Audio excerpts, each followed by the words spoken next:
Hello दोस्तों, welcome to the square boy. आज हम लोग नवंबर फर्स्ट वीक की बिजनेस न्यूज़ कवर करने जा रहे हैं। So without wasting any further time let's begin.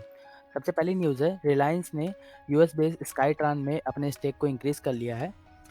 और ये न्यूज़ ऐसी है कि 123 करोड़ रुपए को इन्वेस्ट किया है रिलायंस के एक सब्सिडरी कंपनी ने, रिलायंस स्ट्रेटेजिक बिजनेस वेंचर ने इंक्रीज़ कर दिए हैं अपने स्टेक। पहले इनके 26% के स्टेक थे, उसको इन्होंने फरवरी में बढ़ा करके 54% कर रखे थे। और अभी रिसेंट टाइम में फिर से इन्होंने $15 मिलियन की इन्वेस्टमेंट फिर करी है, 123 करोड़ रुपए की इन्वेस्टमेंट फिर करी है और 62.83% का स्टेक इन्होंने एक्वायर कर लिया है। बात करते हैं स्काईट्रान है क्या कंपनी। ये यूएस बेस्ड एक कंपनी है। ये पैसिव मैग्नेटिक लेविटेशन और प्रोपल्शन टेक्नोलॉजी पे काम करती है। ये मेनली पर्सनल ट्रांसपोर्ट सिस्टम बनाना चाह रही है। यूएस में इसका मेनली काम चल रहा है और ट्रैफिक से डील करने के लिए ग्लोबली ये वर्क कर रही है। सबसे पहले मैं इसको अच्छे से समझने के लिए आपसे रिक्वेस्ट करूंगा, ये आप वीडियो प्लीज़ ध्यान से देखिए, फिर समझ में आएगा।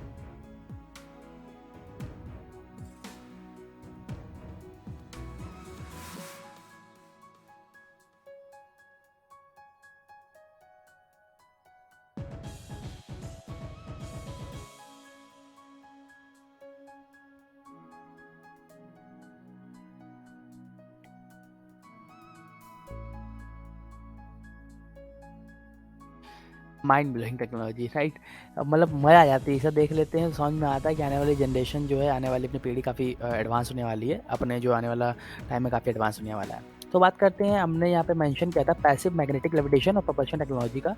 तो ये जो इन्होंने बनाया हुआ है वो वर्क कैसे करता है। बात करते हैं लेविटेशन की। लेविटेशन इन्होंने ऐसा बना के रखा है कि सेम टाइप्स के पोल्स को लगा करके ये जो वेट है उसको रिड्यूस करके टच नहीं करवा रहे होते हैं। जब टच नहीं करेगा तो फ्रिक्शन वजह से जो आपकी हीट निकलती है वो बचा लेंगे। बात करते हैं प्रपल्शन की, तो प्रपल्शन ये क्या होता है, इनका नॉर्थ और साउथ पोल को अट्रैक्ट कर रहा होता है, देन साउथ साउथ रिपल कर रहा होता है। इसकी वजह से ये ट्रेन जो होते हैं मूव कर रही होती है। इस टेक्नोलॉजी पे ये वर्क कर रहे होते हैं। इसी पे ही रिलायंस ने अपने स्टेक्स को बढ़ा कर दिया है और इस समय 62.83% का स्टेक एक्वायर करके रखा हुआ है। बात करते हैं रिलायंस स्ट्रेटेजिक बिजनेस वेंचर की। तो इस ये जो कंपनी है, रिलायंस की सब्सिडरी कंपनी है। ये इसने केवल और केवल स्काईट्रान में नहीं, इसने और भी कंपनीज में अपना इन्वेस्टमेंट करके रखा हुआ था। तो मैंने सोचा कि आपसे इसके बारे में भी बताते हैं। तो स्काईट्रान के अलावा इन्होंने नाउ फ्लोट्स और एसटीआई एरोस्पेस में भी एक्वायर करके रखा है, मतलब इनके स्टेक्स हैं। बात करते हैं नाउ फ्लोट। नाउ फ्लोट एक इंडियन बेस्ड स्टार्टअप है। ये डिजिटल जर्नी को बिजनेसेस की हेल्प करता है डिजिटल लाने में। कोई भी बिजनेस है जो स्मॉल स्केल पे है उसको डिजिटल लाने में। बात करते हैं एरोस्पेस की, एसटीआई एरोस्पेस। ये ड्रोन बनाने में वर्क करता है। इसमें ये इसकी वेबसाइट का कुछ एक ड्रोन से इनके बारे में बताया गया है। और एसटीआई एरोस्पेस जो है वो तो काफ़ी रिनोन्ड है। इनको ये सारी कंपनीज जो हैं ट्रस्ट करती हैं। आप देख सकते हैं इसमें जियो काफ़ी सारे अपनी मिलिट्री डिफेंस सर्विसेज भी कई सारी हैं। सर्वे ऑफ इंडिया ने, बजाज ने, कई सारी कंपनीज इसको ट्रस्ट कर रही होती हैं। तो एसटीआई एरोस्पेस और now float and then sky trans, ये 3 कंपनी में रिलायंस स्ट्रेटेजिक बिजनेस वेंचर का इन्वेस्टमेंट है। बात करते हैं नेक्स्ट न्यूज़ की। नेक्स्ट न्यूज़ है, इलॉन मस्क ने $8 चार्ज करने पर मंथ का $8 चार्ज करने पे ब्लू चेक मार्क के लिए लगा रखा है।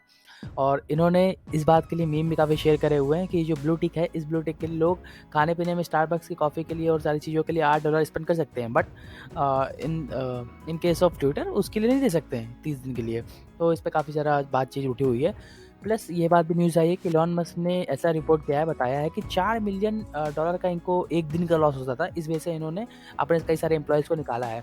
और इस चीज़ में देखते हुए बताया गया है कि $4 मिलियन का लॉस को बचाने के लिए इनके पास कोई और ऑप्शन नहीं था, इस वजह से इन्होंने निकाला है। और जितने भी लोगों को निकाला है उन लोगों को 3 महीने की लगभग सैलरी जो इनको मिलनी चाहिए थी वो दी है, जो कि जितना लीगली रिक्वायर्ड है उससे 50% ज़्यादा दी है लोगों को निकालने के बाद। और एक रफली एस्टिमेट जो निकाला गया था, 7,500 लोगों को इन्होंने पूरा निकाला है ओवरऑल ट्विटर से। बात करते हैं इंडियन के बाद में, तो 50% इंडियन एम्प्लॉयज़ को ऑलमोस्ट निकाल दिया। एक रफली एस्टिमेट पता करा गया था, तो 180 एम्प्लॉयज़ को निकाल दिया गया। 230 एम्प्लॉयज़ थे इंडिया में और 180 एम्प्लॉयज़ को टोटली निकाल दिया गया है। तो ये कि बहुत ही बड़ी बात थी।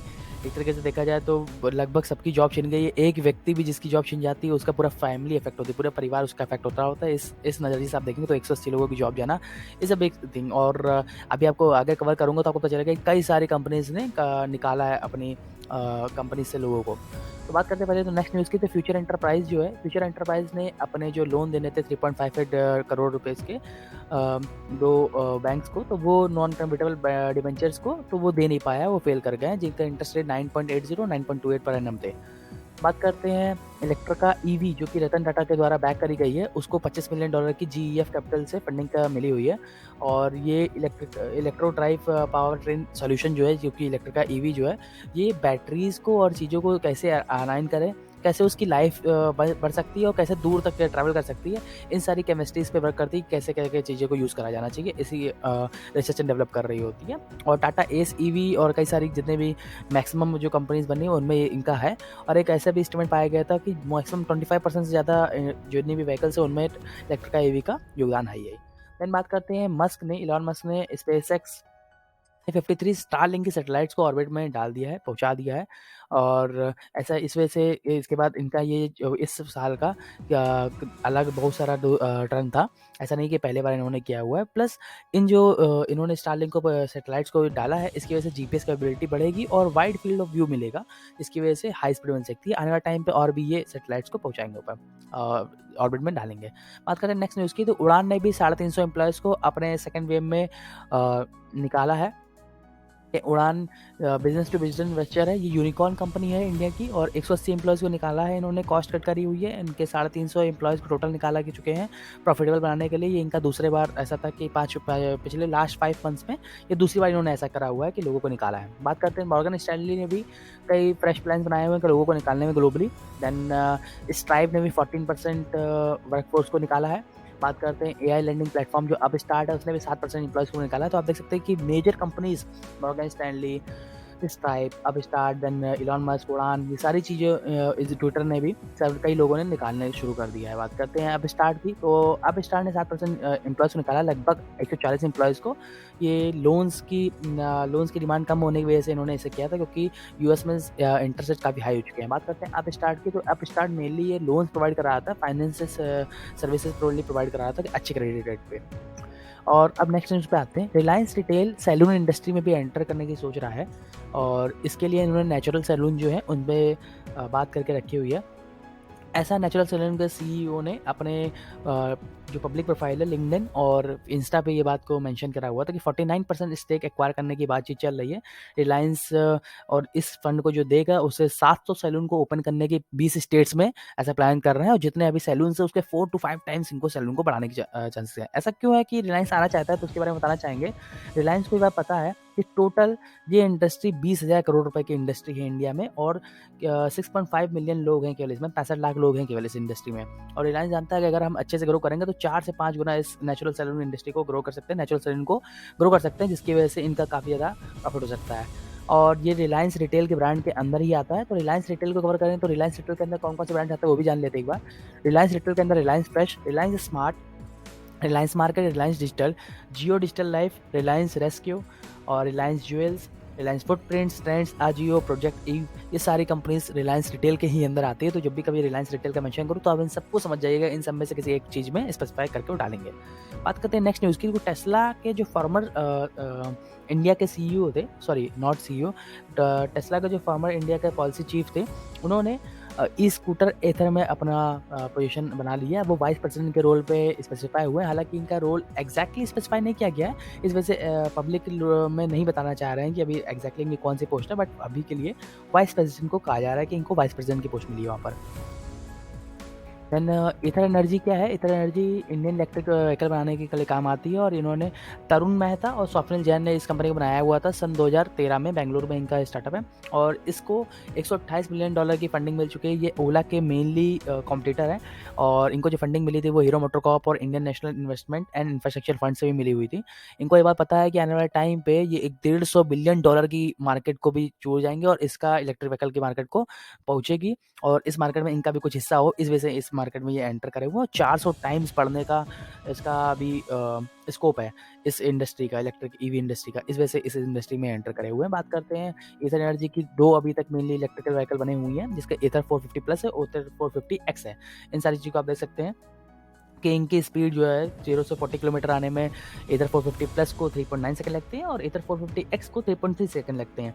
ये लेफ्ट और राइट में जो लगा भी मैंने एग्जैक्टली वैसे रखा है कि ये ईथर 450 एक्स राइट साइड में और ईथर 450 प्लस लेफ्ट साइड में है।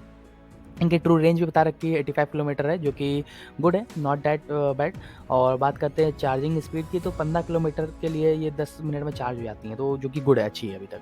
बात करते हैं नेक्स्ट न्यूज़ की। इंडियन फॉरेक्स एक्सचेंज जो है वो भी 6.56 बिलियन डॉलर बढ़ गया था। अभी तक जब देख रहे हैं आप पिछले क्वार्टर से, तो लगभग ये गिरता चला आ रहा है, लेकिन इस बार पहली बार ऐसा हुआ है कि काफ़ी अच्छा अमाउंट में 6 बिलियन डॉलर का जंप आया है, 6.56 बिलियन डॉलर का जंप आया हुआ है। और इस समय अपने इंडिया के जो फॉरेन एक्सचेंज है, वो 531 बिलियन डॉलर पहुँच चुके हैं। बात करते हैं लास्ट अपनी यूएस के कंपैरिजन में अपना इंडियन रुपीस क्या है। 4 नवंबर को देखा था तो 82 रुपीस को मिलाकर के एक यूएस डॉलर मिलता था, और आज की डेट में दैट मीन्स 5 नवंबर को 81.98 इंडियन रुपीस से एक डॉलर की वैल्यू आ चुकी है। बात करते हैं वर्ल्ड की फॉर्ब्स लिस्ट के बारे में, जो कि लास्ट में है। तो इलॉन मस्क फर्स्ट पोजीशन में एज यूजुअल 7.6 बिलियन डॉलर की इनकी नेटवर्थ घटी भी है लास्ट डे में, और गौतम अडानी अपने थर्ड पोजीशन में है। और लुई विटन के जो मालिक हैं वो सेकंड पोजीशन में बने, जेफ बेजोस फोर्थ पोजीशन पे है, और इनकी 951 बिलियन डॉलर की वर्थ जो है घटी भी थी लास्ट डे। और बात करते हैं फिफ्थ टू एट्थ में, तो एट्थ पोजीशन पे मुकेश अंबानी अपने हैं। तो आपसे मिलते हैं अब अगली वीडियो में, तब तक के लिए धन्यवाद, मजे करिए। और अगर आपको मेरी न्यूज़ अच्छी लगे तो प्लीज़ लाइक करिएगा, कमेंट करिएगा, शेयर करिएगा इस वीडियोज़ को अपने उन फ्रेंड्स के साथ जो ऐसी वीडियोज़ देखना चाहते हैं। मिलते हैं आपसे अगली वीडियो में, तब तक के लिए धन्यवाद, जय हिंद।